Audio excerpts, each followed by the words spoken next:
didn't see you there. Just kind of getting some things ready here.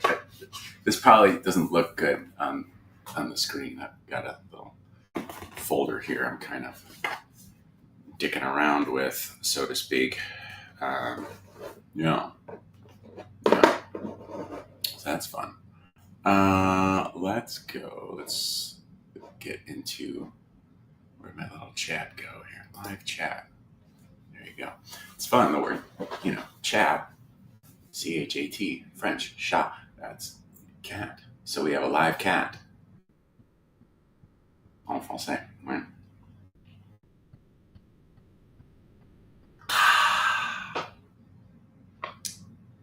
Let's give it a minute for the people. I'm going to go over here for a second. I'm not going far.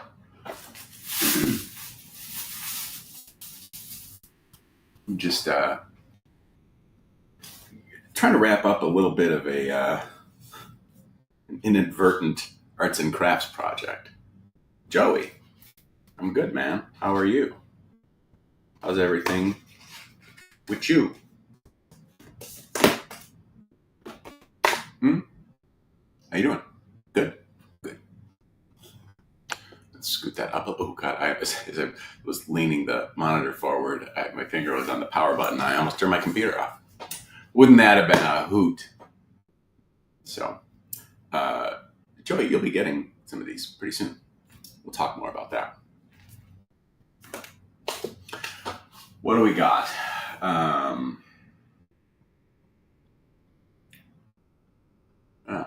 No. Well, I'm glad that you are hanging in there. I loved the video of your mom signing your guitar. I think that is incredibly cool. I love that. So thank you for sharing that with the world. So that made me be able to see that.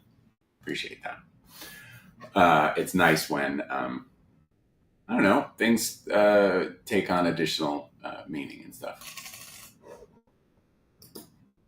Just curious, what type of mahogany? Well, Ron Burgundy's favorite, rich mahogany. It's also the kind that I would drive 300 miles for. How about that? Now, some people might ask me, why are you driving 300 miles to go get mahogany? Or anything else for that matter. Ship it. Right? It's a logical thought.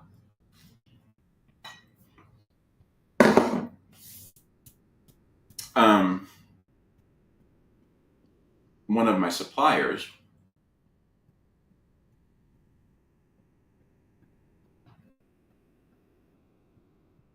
is in Texas, and it's not all that far.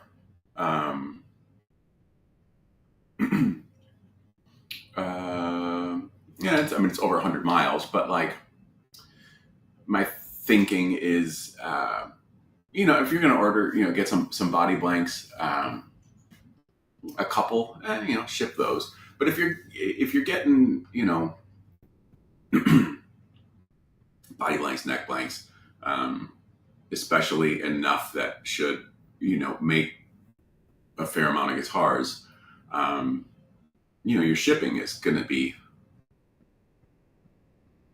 a cost to be reckoned with. So when I have larger orders, I will, larger order for that's relative. Larger orders for me.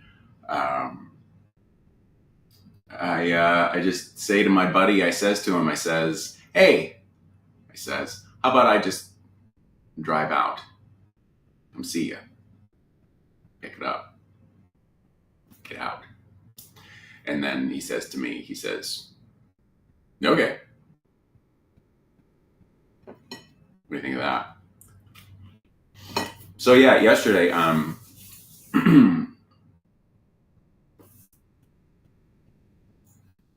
was one of those days. I What did I do yesterday? So I got into the shop I got in the shop early. I think I got in around, I think I got there at 7. And Mondays and Fridays are days that we're all there. So it's me, it's Adam, it's David, doing stuff, making things, saving babies. We're not saving babies. And so on Thursday, it's like an administrative can be like an administrative day. It's days that I often have meetings. It's days that I can kind of focus on stuff that I need to do. Maybe sometimes we do some CAD stuff. Some things that maybe work on some particular guitars that are a little bit more involved. Things when I can just I can just focus on that as best as I can. But this past Thursday was pretty busy. I had an eye appointment. Went to go see my eye doctor. Go see your eye doctor, kids. They love you.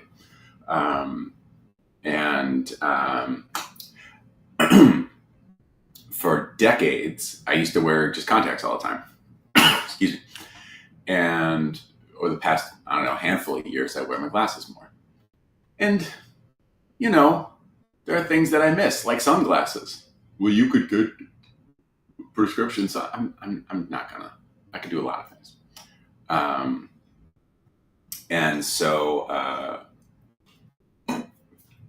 I also need to get new glasses because the lenses that I have in my current glasses, which I like, they're pretty scratched up. So I've had them for a few years, so it's time we got to get new ones. So anywho, I go and see the nice eye doctor. She's very friendly. And we get I've got a couple of different sets of trial contacts. Because like the other thing that happened, this just sucks. Don't get older. Whatever you do, just don't get older. That's my advice to the young people. Die young, stay pretty. That's my advice. Well, that's not really my advice. But getting old sucks. It's the worst. It's the worst. But I noticed when I turned 45, it was like a switch that flipped. All of a sudden, like I up close stuff, I didn't need glasses or contacts. So I tend to do things that require me to be able to see things very well, and so a lot of times, like if I'm filing fret ends or something like that, I'm right there. So that's just great for the posture. There's a saying that, find what you love to do and let it do it till it kills you, or something like that. I'm on the way.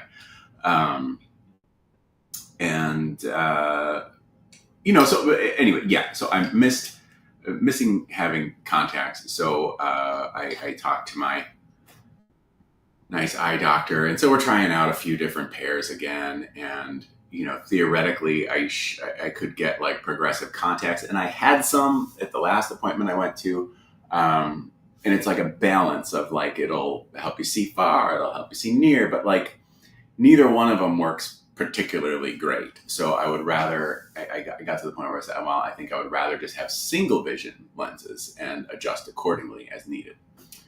This is what the people are here for.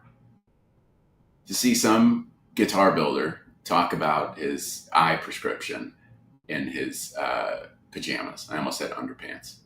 But I am wearing pants. See. Anyway, so what I'm noticing now with this pair of contacts and this other trial pair that I had the other day is that this is a new phenomenon. Seeing computer is different. It's not even like, it's all fuzzy. I look at my Concord poster right over there, of the plane. And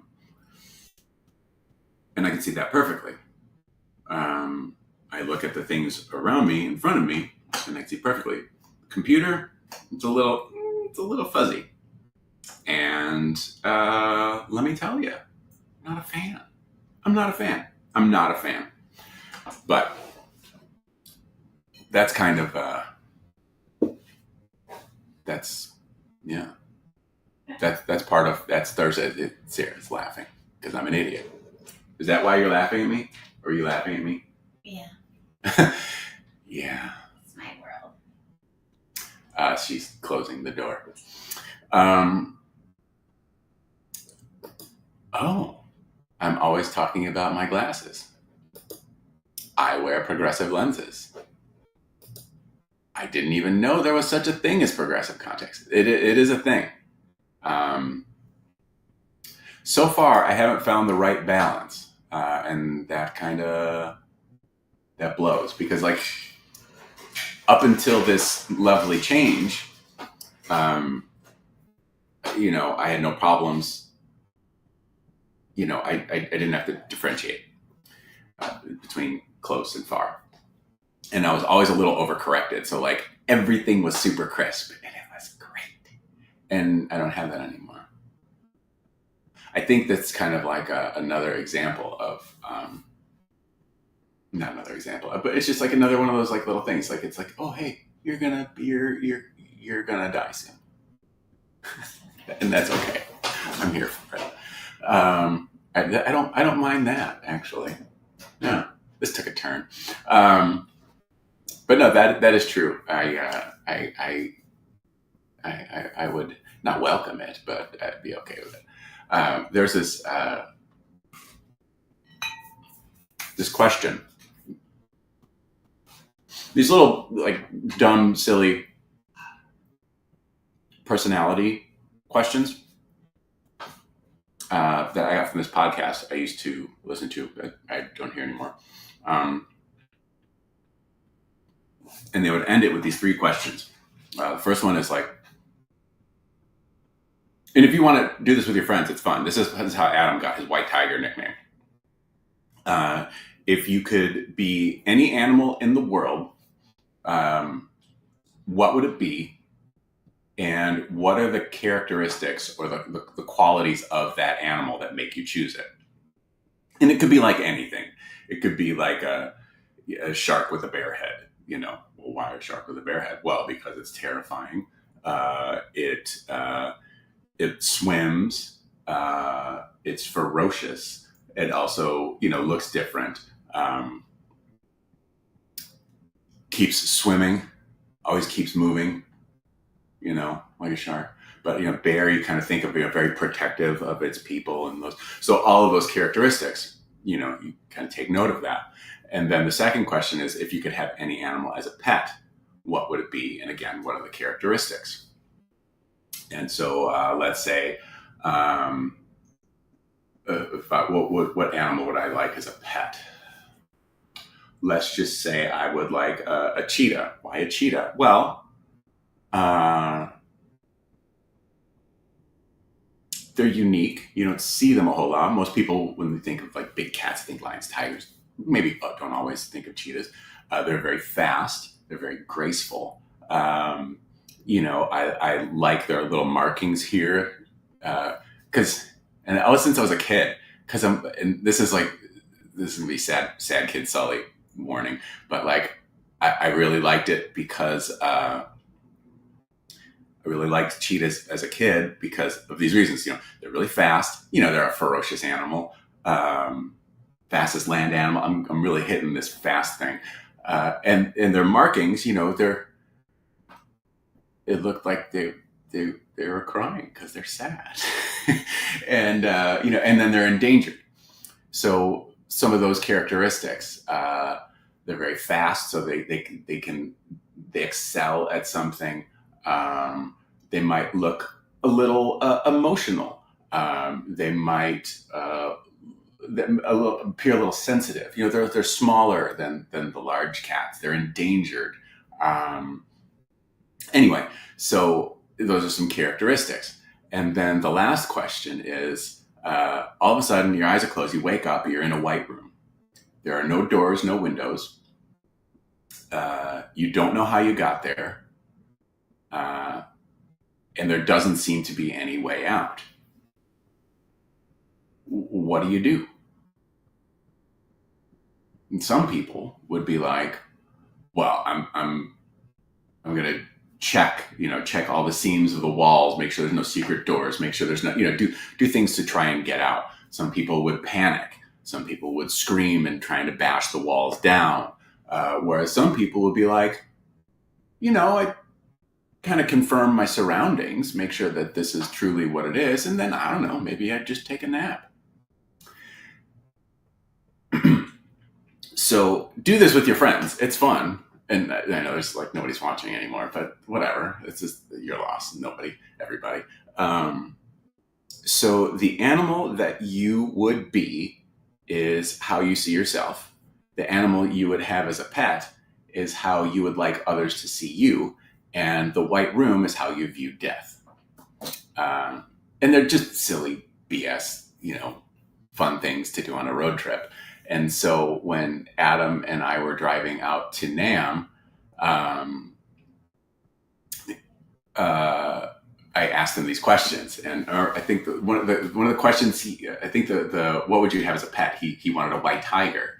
I'm like, well, why white tigers? Like, I don't know, I just thought they were cool, and I'm like, okay, so they're a large, potentially ferocious animal, yes, but they have a different look to them, yes. He's like, and I just think that they're cuddly and all of these things, and I'm kind of laughing to myself. I'm like, all right, okay, so this is how you want others to see you.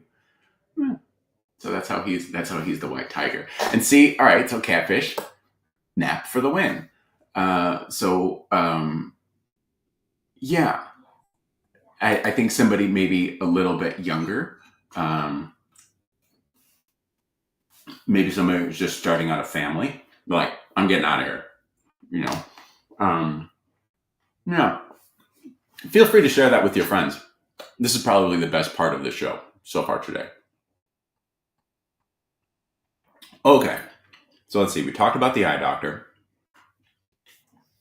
I drove 300 miles to go pick up some mahogany yesterday. Oh, that was right. So yesterday I went in because it was Friday, and hey, Raj, all of the Adam and David were there, and I got to go pick up some wood. So we got to make sure that everybody's got enough stuff to do. So I fretted some necks.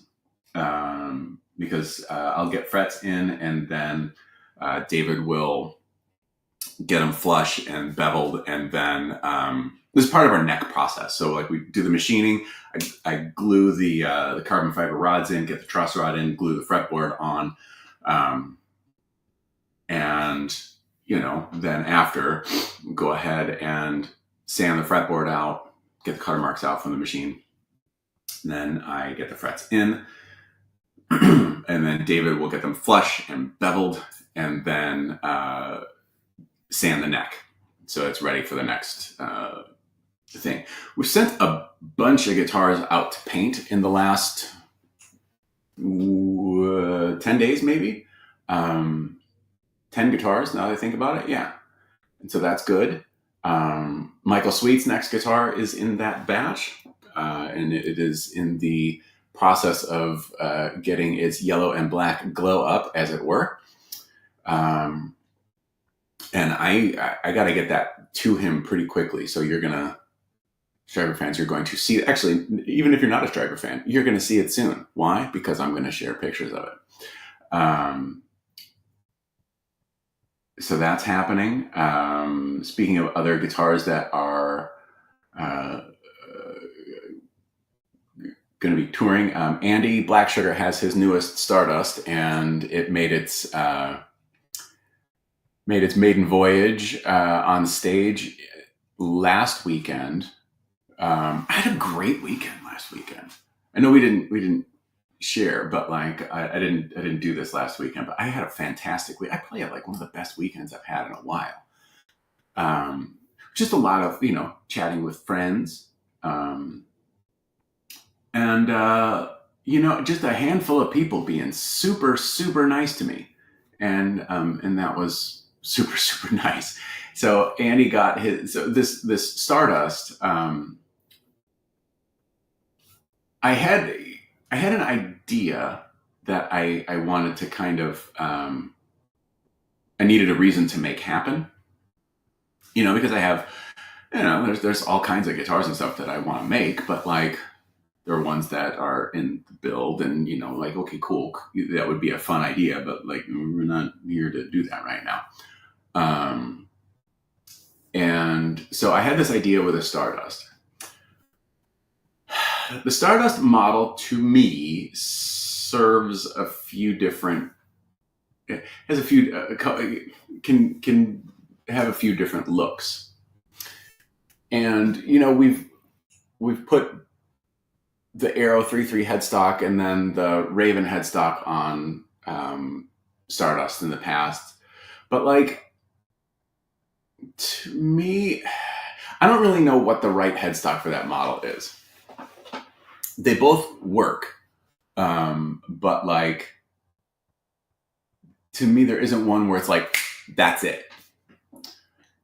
And I think that if I were just to make a Stardust, just to make one, which I do, it would have the Arrow 3.3 headstock. I prefer that than I prefer that one on the Stardust to the Raven headstock. It's not that I don't like the Raven headstock with a Stardust. That's not I don't connect the two. So if somebody orders that, then obviously we'll do it.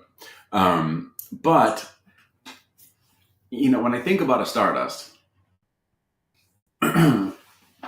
it is, it has some, it's my attempt to kind of have something for fans of offset guitars, because I don't want to make a Jazzmaster because I don't like them. I've talked about that before. I don't really, the whole aesthetic of like Jags and Jazzmasters and Mustangs and stuff, it doesn't appeal to me. And so I wanted to have something that did. So we have the Stardust, which is a 71, and you kind of flip the bottom half and the cutaway stays the same. And then you kind of take the waist and it goes, and you kind of make the little bit up on top.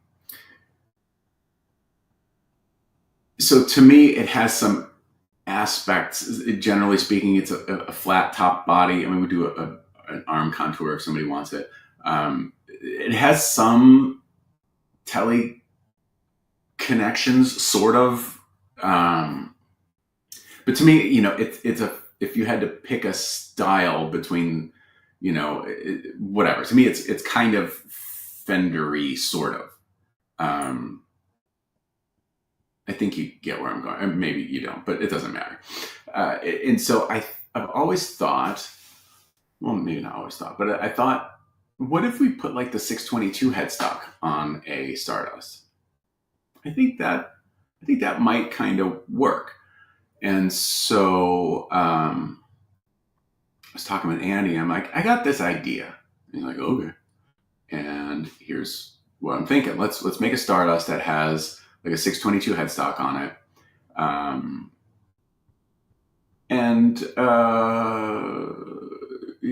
Because I also wanted to have, I've talked before, I make large guitars. It just kind of works out that way. And it can be difficult to find, to get them on planes, that sort of thing.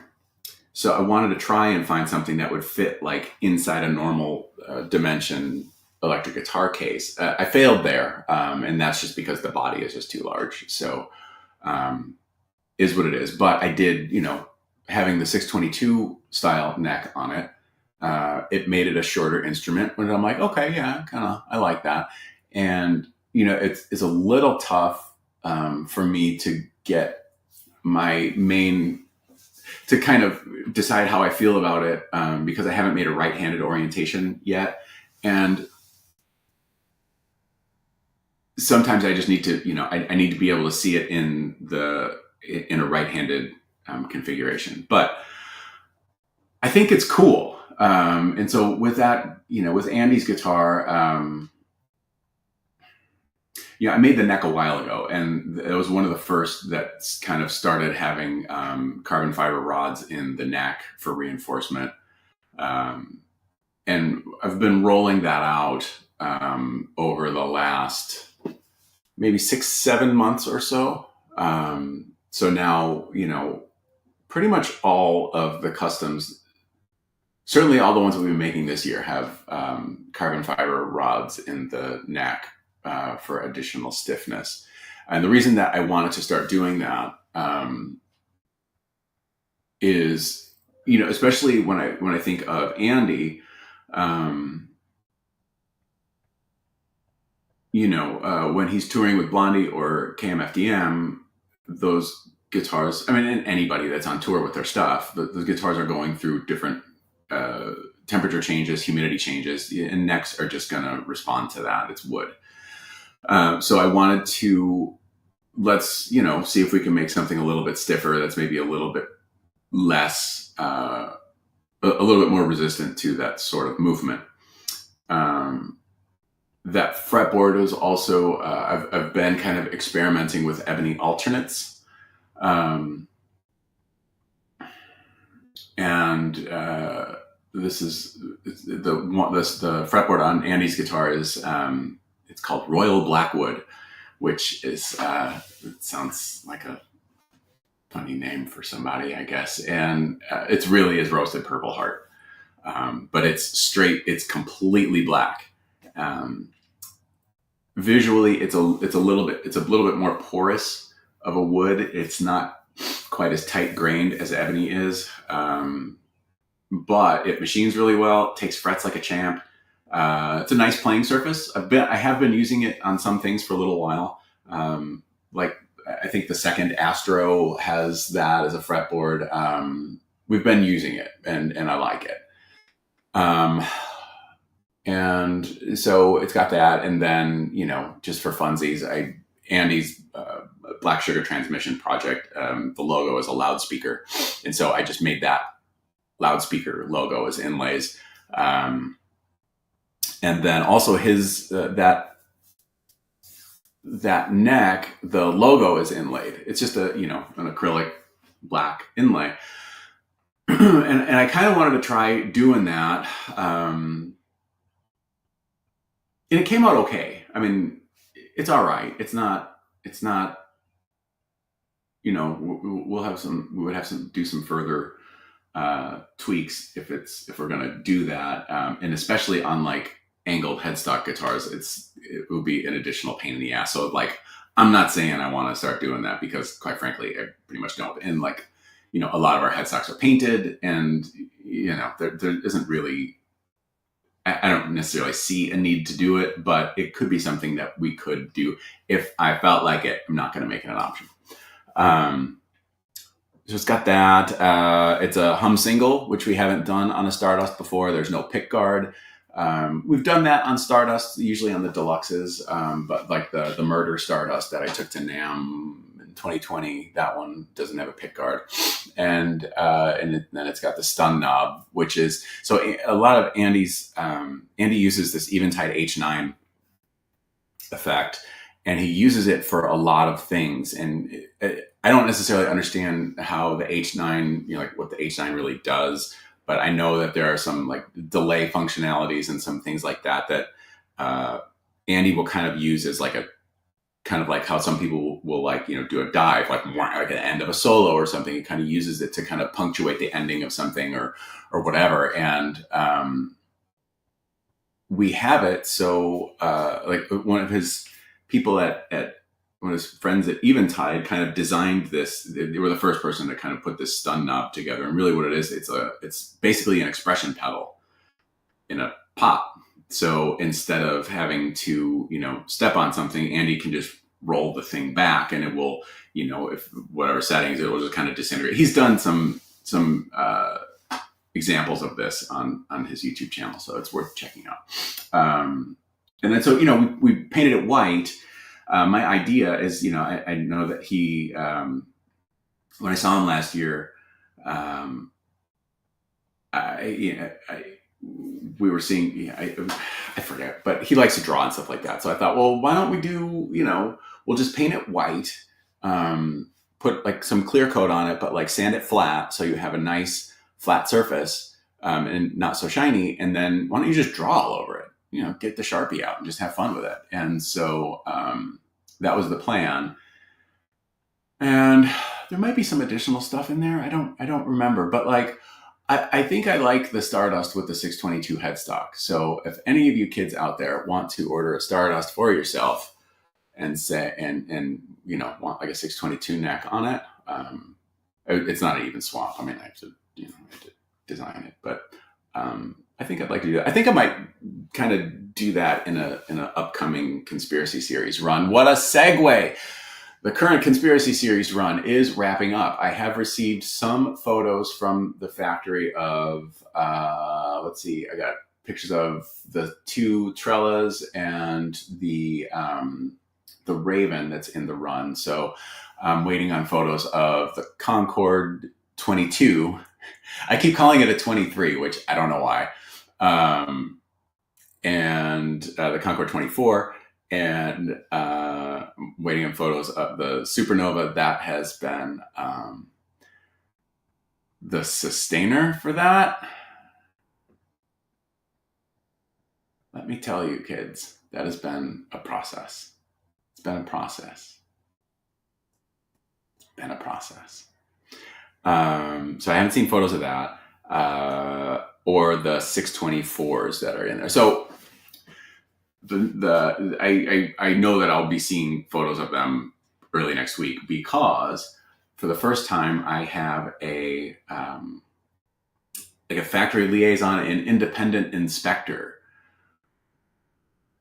This was a connection that I was super excited to have been able to make. And it's basically an independent inspector goes and does, some quality control. And, we're still going to go through every single guitar. But it's nice that there will be someone there that could head off some, that could kind of minimize some of the things that we will need to do. So I'm really excited about that. So he's going to be there, I believe, all next week, and he'll send me some photos and we'll converse. And then he sends me like this report and all that stuff. And then once that's done, we will kind of figure out the shipping. I know I've talked about this before. In the past, I used to have them shipped via air because years ago, while there's a difference in the cost between shipping something via air versus ocean, for many years, the difference wasn't so great that it wasn't worth getting it quicker. When the Run 5 guitars were ready to come here, this was, those guitars, was that last summer? I don't remember. When I, go ahead and get me a quote for air shipping. And they came back and it was like 20 grand. And that's 5 times more than it used to be. And so then that was the first thing I saw when I woke up in the morning. So I had a panic attack. And then once that left, I was able to, I remember messaging Perry and I'm like, what the fuck? 20 grand? Huh? And he's like, well, just have it sent via boat. It'll be less. I'm like, okay. And it was, kind of comparable to what it used to be. I don't know how that, what those rates are going to be yet, but I will, and I will make that decision once I know. I would like to have them sent via air, but also I'm not going to absorb $20,000 in additional shipping costs for that because, when we place the order for this stuff, like, shipping is not, it's not part of it. So, you kind of got to figure it all out. Anyway, point is, we're really close. I haven't really shared the photos because the photos from the factory, there's flash, there's reflections. So I'll share some of the better ones, but yeah, anyway. So that's going to be happening very soon. And I will be very glad to get those guitars here, get them to you, and get on with the next one, which we have planned.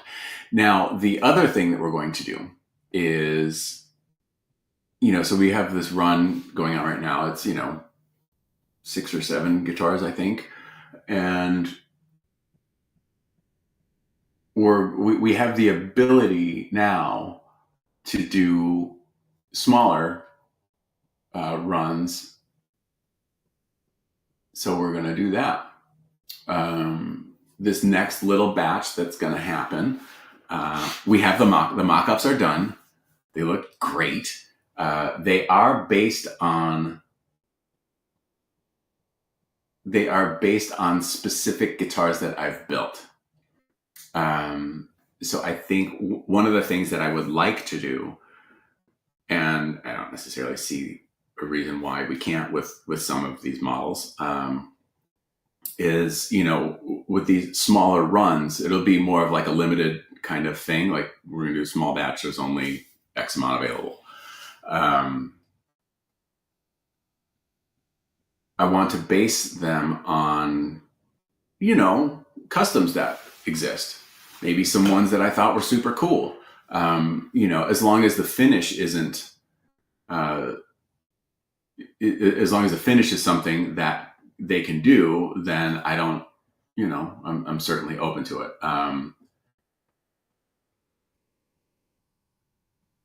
Yeah. So I don't want to say too much. I think I've said enough, but so those are going to be launched right around the same time as is when this current run shows up. The other nice thing about doing the smaller runs like I'm talking about is the turnaround time is going to be much faster. So that's also great. And if one of the things that has been a challenge with the conspiracy series is figuring out, like, just picking models. And you'd think it's easy. It has not proven to be very easy. Or there's always ones that I think I'm like, oh God, this thing's gonna kill. And like, and I know it's tough with mock-ups because, you get a mock-up and it, like, I know what it looks like. I know what this thing will look like, and it's going to be awesome. And like, it's tough to convey that in a mock-up. And so maybe that one isn't as popular, and those guitars get here, and I'm like, I was super right. And, maybe they don't move as much, and I'm like, you guys are just wrong. So it's tough sometimes picking out what the thing is going to look like. So I need to, now that we have this next little mini run organized, I'm going to think back to, I have an idea for one of the next run, and I want to have 2 more little options, so we can kind of get moving on that. So I'm excited about that. That's cool. Let's see. I know in this description I had a bunch of things listed that I was going to talk about. I think I've covered almost all of them. We talked about going to the eye doctor. We talked about driving 300 miles yesterday to pick up. Okay, so yeah. Oh, that's right. So we got the bunch next fretted, and then I drove, and then I had to drop off a bit of an arts and crafts project. Your check is ready. So this is something that little CoAs. And on one, we've got specs and our general setup guides. And then, a little fun thing here. So we had these made, thanks to my pal, Derek at Rev Amplification for the connection. But the folders that they chose for the things, these didn't fit. So I had to take them to FedEx to get them trimmed. So left the shop, took these things to FedEx. I have a nice relationship with the manager and all the people that work there because I've been going there for years. And they're like, yeah, we could totally cut that in. Like, no problem. It was like $20. So I'm like, okay, great. And so they're like, yeah, should have it ready to go Saturday. Great. So then I drive and drive and drive and drive and drive.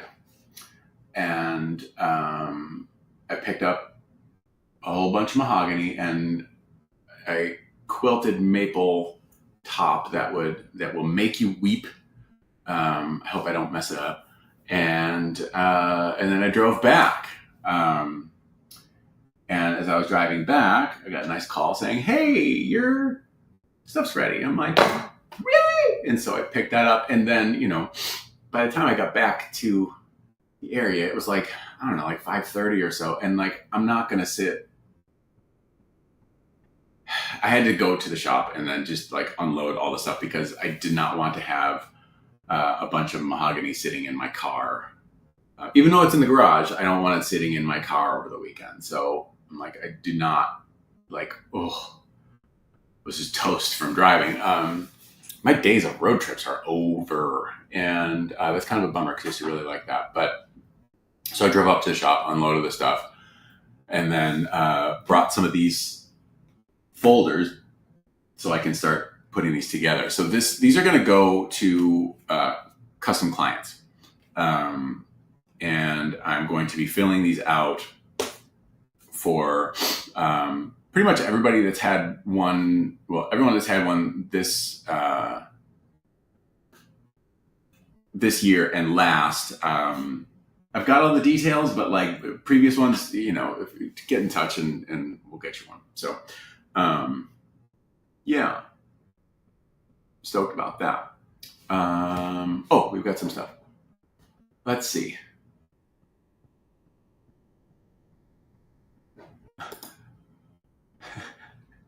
Beavers were once the size of bears.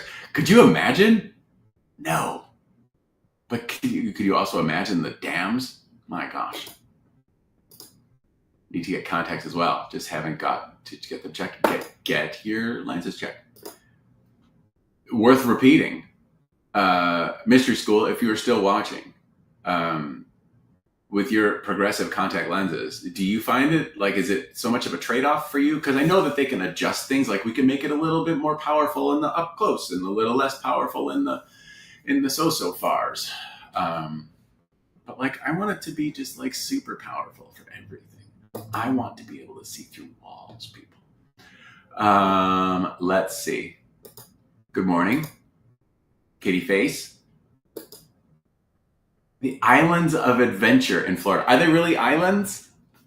And are they adventure? Like, is it like pirates? I hope. I mean, that sounds dangerous, but I hope you're safe. The Instagram post. Oh, the one that I sent you, or did you? The one that I sent you, he didn't. He just sent that to me, but he did a live where. Oh, that was another thing. Part of my lovely fun weekend. Could you? What am I saying? You ever like reacquaint yourself with a record that you used to listen to, but like then haven't for like 100 years? I had that with Pyromania, kind of brought on by two things. One, this Shred with Shifty podcast, which is fun. I don't know how Chris Shiflett and I aren't best friends because we have a lot in common. So we should be best friends. I'm putting that out into the universe. Chris Shiflett, we should be best friends. We both like Ace. We both like Randy. It's a strong foundation. Give me a call. He had an episode with Phil Collin of Def Leppard, and Phil Collin is like the nicest dude in the world, based on the 3-minute exchange I had with him years ago. And they were just talking about his solo and Photograph. and you know, I loved that record, but I easily have not listened to Death. Like once they lost me at Hysteria, um, which you know was an insanely popular album. I know I'm the one with the problem. Uh, and and so you know it was a fun podcast, and I'm like, yeah, let's just fire it up. And I'm like, holy crap, this is a really good record. It's a really good. There's a you know, I bet there's a reason that it sold like a bajillion million copies. Probably because it's a good rock and roll record. Um, and So that was fun. And then you know, last weekend Andee was on tour in the UK at the time, bored in his hotel room on a day off, did an Instagram live stream where he was just playing nothing but like Def Leppard tunes, and I was just watching, and I'm like, this is a lot of fun. And you know, I never really learned how to play any of those songs, so you know, and I certainly never kind of listened with an intent to figure out the parts and what's going on and all that stuff. And then seeing somebody play the bits and pieces of things, I'm like, oh, there's a lot going on. Lots going on. So that was really fun. And then so as I'm watching that, you know, I'm thinking my buddy Catfish would love this. So I gave me an opportunity and a great reason to call my buddy Catfish and to catch up. So that was very nice. Let's see. I did see that. Thank you, and that's good. That's a sign of a good working relationship. Aaron, hello to you. I tried. Oh yeah, okay. I didn't have that experience, thankfully. It is really hard to get used to them. Okay. I know. Let's see. Oh, good. I'm glad. I'm glad. Yeah, that's a cool raven. I'm glad that you like it. Let's see. What else we got? Been doing that with 70s Kiss and Cheap Trick. All right. I like Cheap Trick. Okay. One thing that I mean, yeah, no, they're Cheap Trick's good. All right, Ship checking in. So did you listen to the one with Ace? I felt bad for Chris because he's clearly a huge Ace Frehley fan, and Ace he shouldn't have played. It was not good. Uh oh. Last Hysteria was their last truly well written record. Ooh, I'm muted. No, I'm not. Now I'm not. I wouldn't. I wouldn't. I'd skip it. They talk about the Shock Me solo. You know, and Ace for years has been saying, if I would have known I would have influenced millions of people, I would have practiced more. You still can. You still can. You still can. You still can.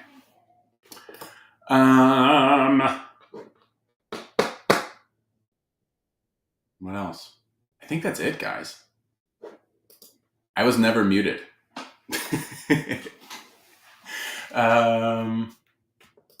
Sorry, or at least I never hit anything that would, because like the mute is like way over here, and I'm sticking way over here. I did a podcast interview with Pierre Journal from La Chaîne Guitare, the guitar channel, and it is. I don't know when it's coming out, but it should be. Should be soon. Generally speaking, so Pierre, his website, they do some interviews that are in the public, but a lot of it is kind of it's a membership based kind of thing. But he is going to let me share the link for all to enjoy,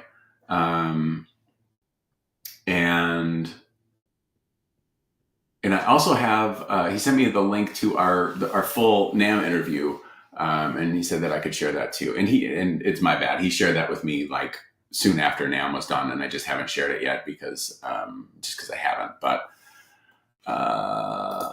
well, Smiling Mike Squires checking in. Part of my great weekend last weekend.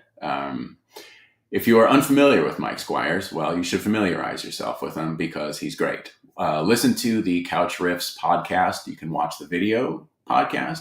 You can listen to it wherever you get your podcasts. You can be a subscriber, a contributor to the Couch Riffs Patreon, which will get you access to content beyond your wildest imagination. Yeah. So I am going to say, and I know, with Couch Riffs, they had to, Squires with 2020 and, doing like the live performance videos, obviously had to change to like a, quarantine style kind of thing where we all kind of record our parts separately and all that. Whereas originally it was just two dudes on a couch, like he did with Vivian Campbell, which is great. And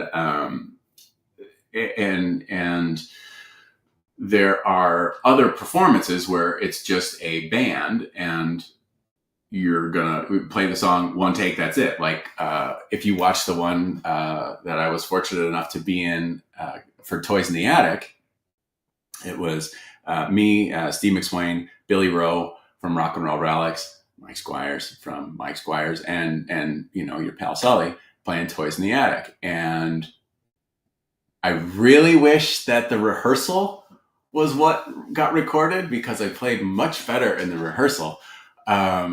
So watch this and you can laugh with me. So go, when we wrap up, go to YouTube, search Couch Riffs, Toys in the Attic. It's a really good performance. I'm playing the Mick Mars inspired trella because this was a NAMM thing. Get to hang out with my pals.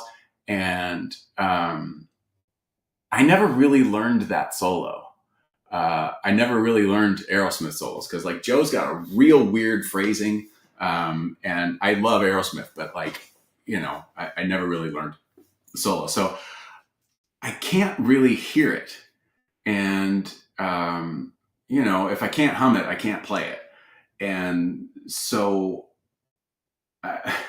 like the day of, or maybe the day before we were going to record this, I'm talking to Billy. I'm like, can we split the solo? Can I do like the first half and you can come in and finish it out? Cause I just can't hear it. He's like, yeah, sure. Okay.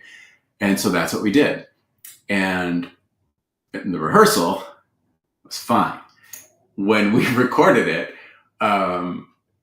watch me as I crack up because I lost myself in the time, like in the measures, and I ended the solo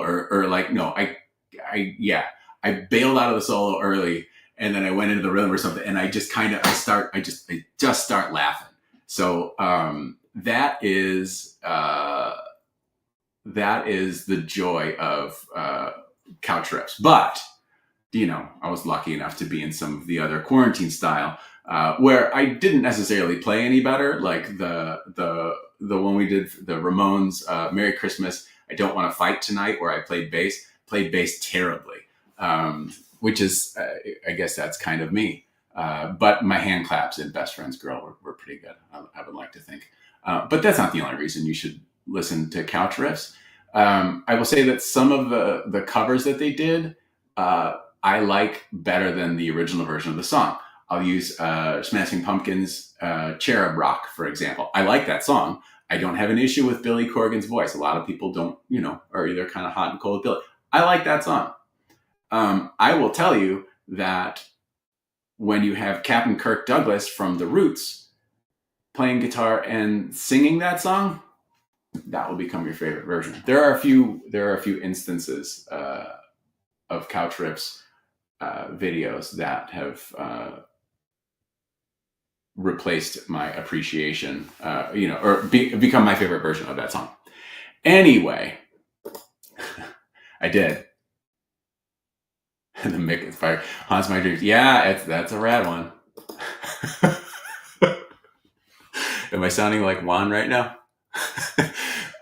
So this campus, we've known each other since 7th or 8th grade. There was this rap home video, and Juan was talking about, I forget what, maybe it was the filming of the Back for More video or Wanted Man, and he was very excited. And he's like, "Oh, we did it at the Roxy, the world famous Roxy," and blah, blah, blah. And that's what we did. And that's what we did. It was something that we would kind of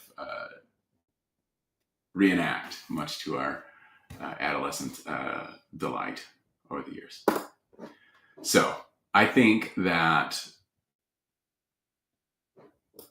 I like Smashing Pumpkins now that Kiki Wong is with them. Yeah, she's pretty great. I remember talking with Mike Squires about potential artists that I really wanted to kind of work with, and she was on that list. What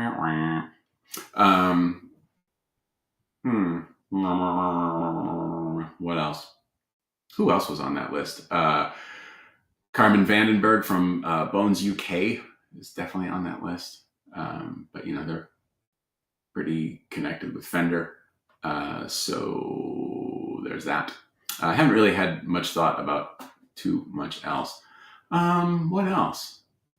I think that's pretty much it. I haven't done this in a little bit, it seems like, and it's been enjoyable. This has been a paid promotion from Couch Riffs. No, it really isn't. But Mike Squires is the greatest and a lovely human being. And if you haven't checked out Couch Riffs, you should. What are you, some kind of an asshole? No, you're great because you're watching this.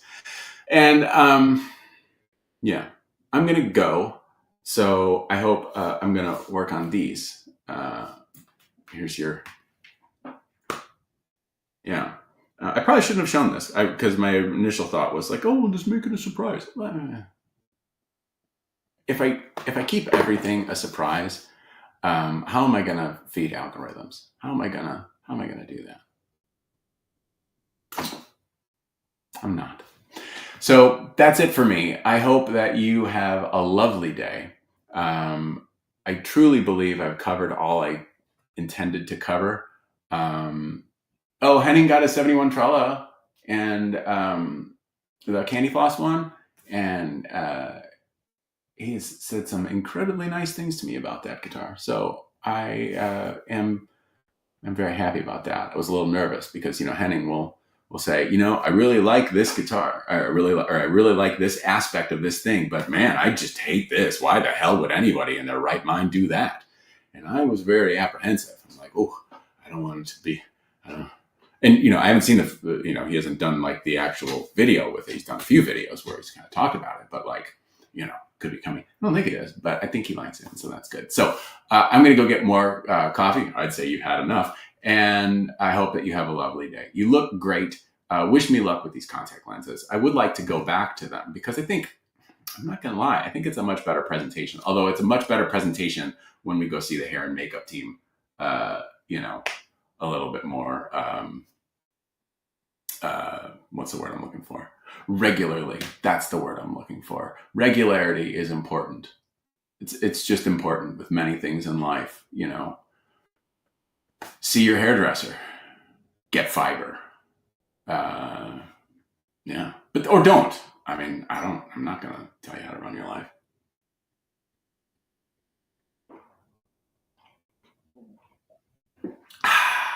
And get yourself some Catfight coffee. I do.